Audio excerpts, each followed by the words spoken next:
Good morning. I'm trying a new setup this morning to see if it records better. I don't really have anything to say. I haven't done my exercise yet. I probably will. I was sitting there thinking, I'm going to have so much more time if I don't exercise. But, I noticed too that I do a lot of the exercise on the Wii. And on there, it tells me, it'll say, well, if you don't, I don't like my glasses. If you don't have time to exercise, just do this. And I'm like, well, why wouldn't you? If that's your number one goal is to have a strong, healthy body, isn't that the whole reason why we're alive? Why would you not have time? What on earth are you doing that's more important than exercise? I guess some people are taking care of children. Some people have a lot of kids. I was going to have 12, but I have 5. Slightly different, huh? Well, honestly, let me tell you a little truth. You can find strength from your ancestors, and it's kind of strange how I did.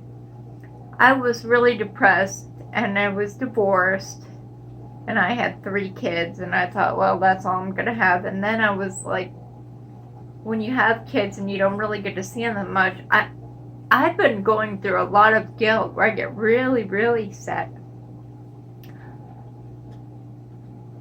I get really, really upset when I think about those older kids and how there's things that it's like I don't feel like it's very reflective of who I am as a person when I see them making choices. Don't get me wrong, I'm very proud of all of them and the things they've done. But I think, gosh, I really want to be more a part of their lives. They're my kids.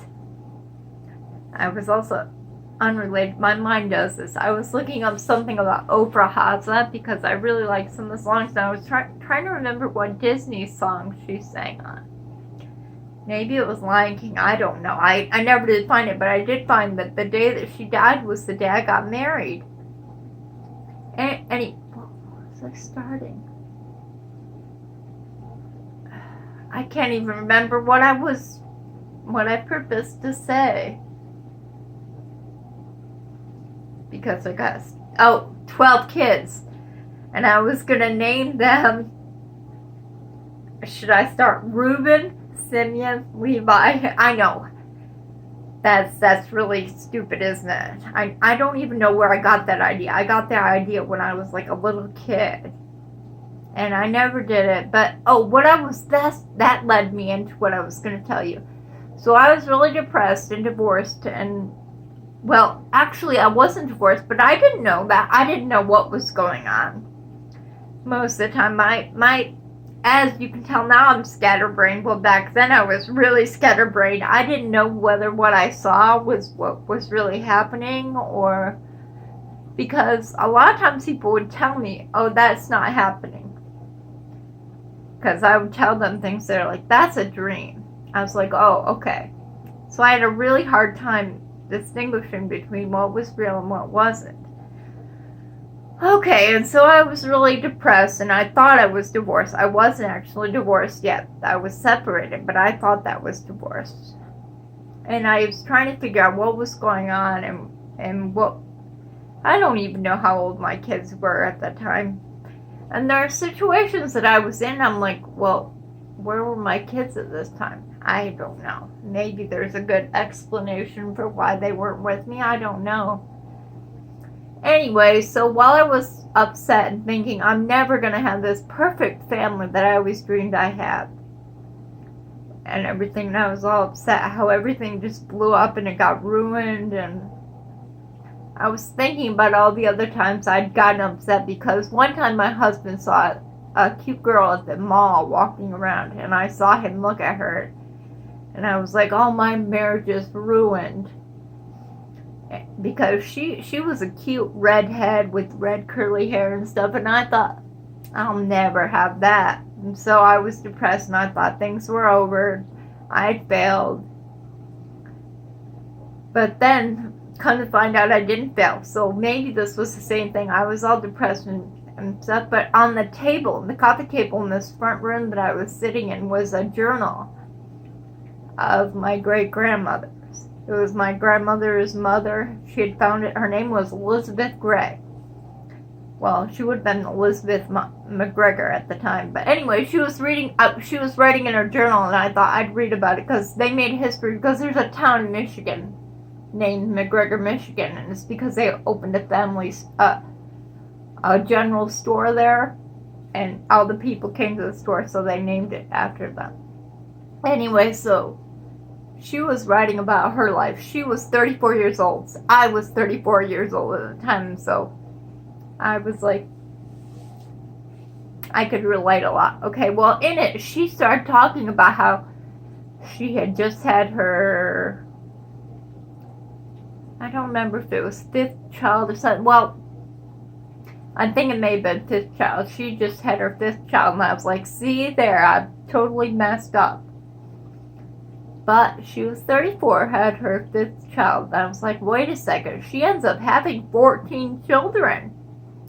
So maybe I could still have more kids. I was like, so that's why I ran off. I got married and started a family again, because I was like, and my idea was that my other kids were going to move out here. And they did move out here, and I thought, oh, cosmic fate. So they'd move out here, we'd adopt them, and then I'd end up with 5 kids. But they came out here, they hated my husband, and they're like, Mom, what did you do? You shouldn't have married him. Well, now, years later, they moved back down south. They came out here, they didn't like it. They moved away, and my husband was like, thanks, I'm glad they're gone, because he was struggling financially to support us, let alone them. Anyway, so things don't turn out the way you realize. And at that point, I was at the ultimate low I think I've ever been at. I couldn't walk. I couldn't do a lot of things, and I just thought, feeling verklempt. I thought a lot of the things that I had planned would never happen. And all my dreams of being a great pianist and a great runner and everything was destroyed. And, well, when you can't accomplish, you teach, right? That's what they say. At least that's what my teachers always used to say. If you can't do the thing, you become a gym teacher. And so I thought, well, at least I'm a mother, and I'm a good mother.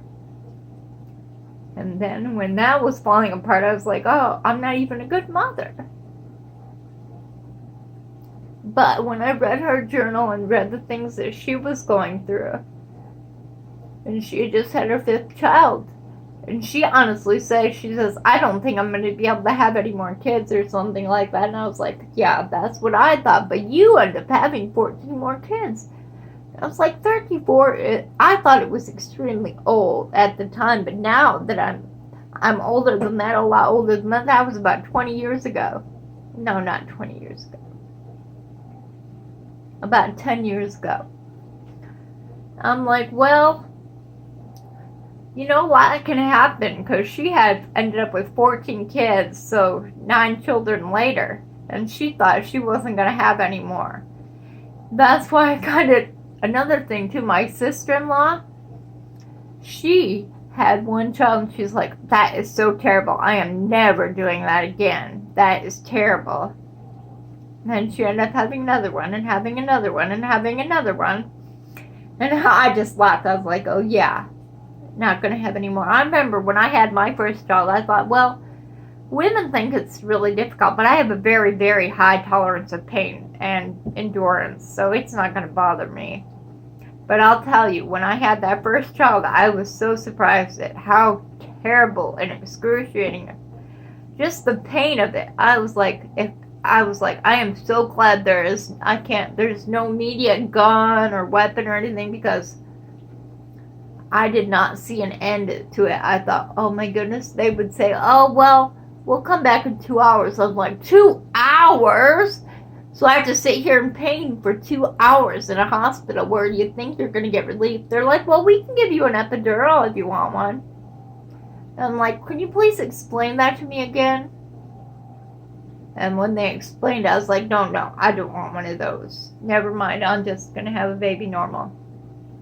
And they said, well, the epidural person is going to, the anesthesiologist is going to go home then if you don't want an epidural. I was like, no, I don't. So they went home about 9 or 10 o'clock, 8 or 9 o'clock, and come midnight, I'm like, okay, I would like an epidural. They're like, there's nobody here now. You can't have one. And they're like, okay, we'll call and get him back. And so they called and got him back. And by the time they got there, I'd already had the baby anyway. So, anyway, that's my whole story. And I'm sticking to it. But anyway, no, that really did happen. I know that did happen. But my whole point is, it seems terrible at the time, but it's not nearly as terrible. And you get a lot of comfort from reading things that other people like you went through. You read to know you're not alone. At that same time, I read a whole lot of C.S. Lewis books. And that movie that came out at the, I don't know if it came out at the time, but that's when I saw it on VHS. I don't know if you remember those things or not, but in the movie that there's a boy who steals books all the time. He's like, oh, do you read differently? He's like, no, it's just, I'm not going to get into that. But his father used to always say, we read to know we're not alone. And so that's my theme for today. Just that if you, that was in a different book. That's why I brought up C.S. Lewis. There was a different book that I'd read by him, and in the foreword, he had said, no matter how crazy or off the wall or outlandish or crazy something is, he says, I'll write it, because if you do it or write it, somebody out there is going to say, oh, me too. He says, never think you're alone, because just read a little bit and you'll find out no matter how crazy the thing you write, there's going to be a million people out there that agree with you. So I say the same thing's probably true about YouTube. I don't know if they'll find it or when they find it, but somebody's going to find it and go like, oh, yeah, I did that too, or I went through that too. I found it in an unlikely place. I was just sitting in the living room of my grandmother's house, and I found a journal sitting on the table. I don't really know much about it. I just saw it there and I thought, well, I don't have anything else to do, so I'll read. But I was really depressed. And I didn't want to be there. I didn't want to even exist anymore. But I'm over that now. Okay. Bye.